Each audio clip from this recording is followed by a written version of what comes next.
Today we will be learning the anatomy of the maxilla bone, inshallah. So let's start. So maxilla, it is basically a paired pneumatic irregular bone. And why it is irregular? Because it is irregular in shape.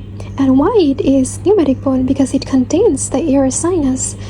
So let's see, there is the air sinus, there is the maxillary air sinus. So what is the function of the maxillary air sinus? So basically the air sinus, it makes the skull lighter, it does the amplification of the sound, and it helps in humidification of air and does the temperature regulation. And the lining epithelium of the sinus is pseudostratified ciliated columnar epithelium. Maxilla, it forms the upper jaw and it is related to three cavities. This is the orbital cavity, this is the nasal cavity, and this is the oral cavity. Let's talk about the processes. This is the frontal process, this is the maxillary process.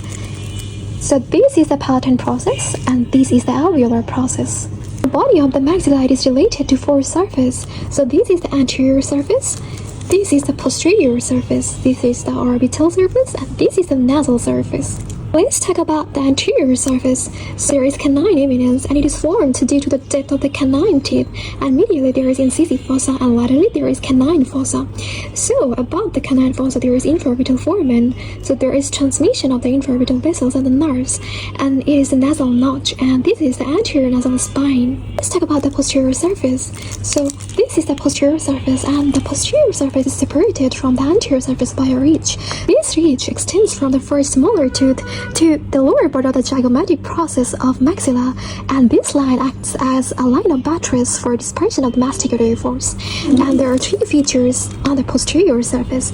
There is one or more foramina for transmission of the posterior superior alveolar vessels and nerves, and there is a groove where the maxillary nerve rests, and there is the maxillary tuberosity. Let's talk about the orbital surface. So anterior there is lower margin of the orbit, and this medially forms the anterior lacrimal crest. We can see this is the anterior lacrimal crest, and posteriorly this is the posterior border, and this is the medial margin. Posteriorly it forms the infraorbital groove, which further continues as infraorbital canal, and there is transmission of the infraorbital vessels and nerves. And the medial margin there is lacrimal notch, and in front there is formation of the nasolacrimal canal. And rest of the margin it articulates from before backwards the lacrimal bone, orbital plate of the ethmoid bone, and also the orbital process of the palatine bone. Now the nasal surface. So this is the nasal surface, and it forms the lateral wall of nasal cavity, and it represents the base of the body of the maxilla.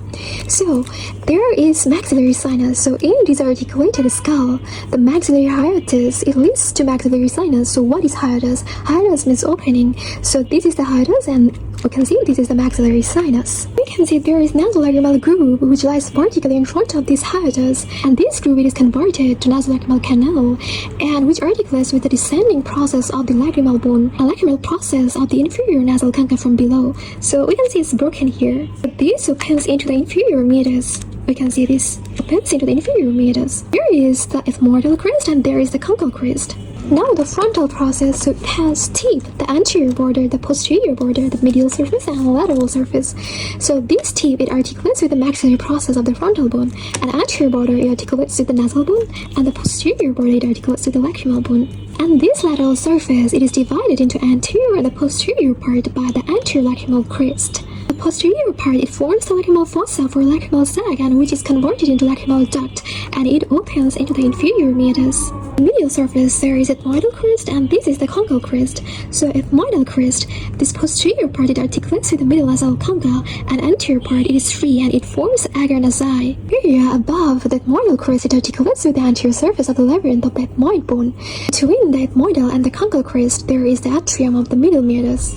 Now let's talk about the alveolar process. So this is the alveolar process, so it bears the socket for the teeth of the upper jaw.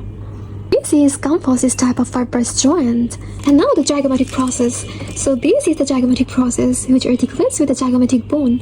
And this is the zygomatic bone, and it represents the apex of this bone. Let's talk about the palatine process. So this is the palatine process. It forms the anterior three-fourths of the hard palate with opposite palatine process of the maxilla.